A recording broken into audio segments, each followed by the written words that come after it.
I am a pre-med major at MSU Texas, and today I'm going to tell you about what I did to get a 4.0 this semester.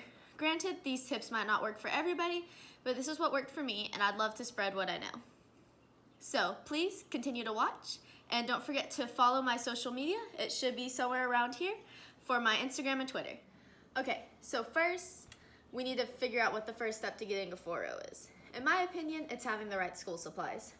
Now, personally, I like to use an Apple iPad Pro to take my notes in class along with an Apple Pencil. But honestly, you can just use a regular notebook and pens in class. I also have what I call a scratch notebook. This is a notebook that you're gonna have that is literally just to rip papers out of. I like to use 5-star for this, mainly because it's really easy to rip the papers out, but honestly, you can use any brand. And then this is just a binder from Walmart that I like to use. And what you're gonna need is one individual binder for each class. Okay, now that we have our supplies, it's time to look at what I actually do while I'm in class.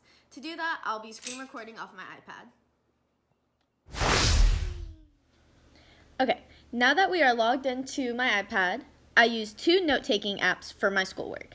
I use GoodNotes for my in-class notes, and I use Notability for my MCAT notes. So let's look at GoodNotes since this is about making a 4.0. As you can see, I make different notebooks for each of my classes. Desert Ecology is my summer class I am currently taking, so we won't be looking at that. We have Physics, Reading and Writing, Statistics, Comparative Anatomy, Darwin, and my Comparative Anatomy lab. So first, let's look at my Comparative Anatomy notes. So this is actually my notes for before the final. And here we can see for titles, I highlighted them in pink, and I highlighted vocab words in yellow. When my teacher did our final review, he had us just know what terms he was going to be looking for on the test, and so I just put a red star by those. But I really enjoy using this app because it lets me go back and annotate my notes as well as highlight anything I need to do. And for different chapters, I would change my heading colors, but I kept the yellow as my vocab words pretty uniform. For my comparative lab, I felt this app was really helpful because I was able to take pictures and label them so that I would know what they would look like from what we were being shown in lab. Okay, so obviously not everyone is going to use an iPad to take notes in class, but even if you're using a spiral, I just recommend trying to take as thorough notes as possible, and I also recommend recording your lectures so that you can go back and fill in the notes. Because I even did that with my iPad, and that helped out tremendously. So the next step might seem a little tedious, but it really helps in the long run, especially on memorization-based classes. This is where our scratch notebook comes in handy. After each lecture, I would take my iPad and set it up next to me with my scratch notebook, and I would just copy the notes from class, and I would use highlighters and colored pens to help organize my notes. Honestly, in my opinion, highlighters are your best friends. I prefer Sharpie brand highlighters, especially in their new shape. This one was my favorite highlighter this entire semester. And I just felt that this really helps reinforce memorization, and this is where our handy dandy binder comes in. Time to open up a binder. This one is actually my comparative anatomy binder. I felt it was best to show you. So when we open it up, we can see where I copied all my notes and put them in here. So I have every note that's in my iPad in paper. Here's headings, vocab words. Sometimes I would change the color if it was something I really needed to know, or if it was like a specific organism.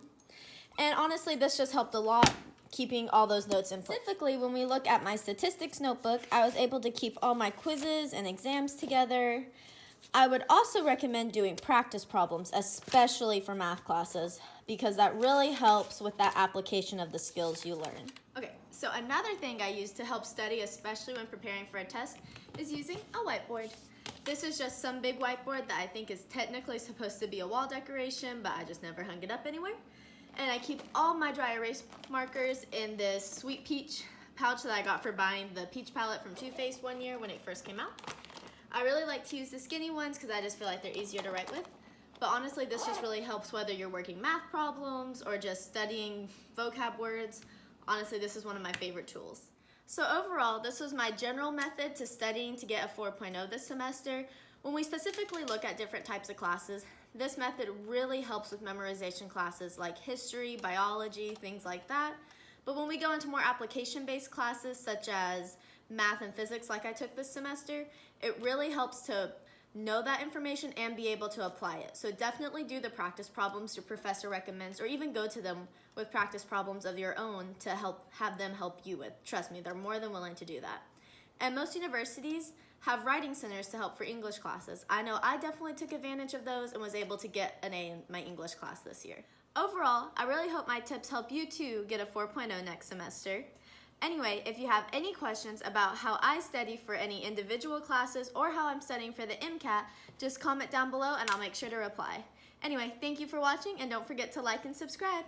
Bye!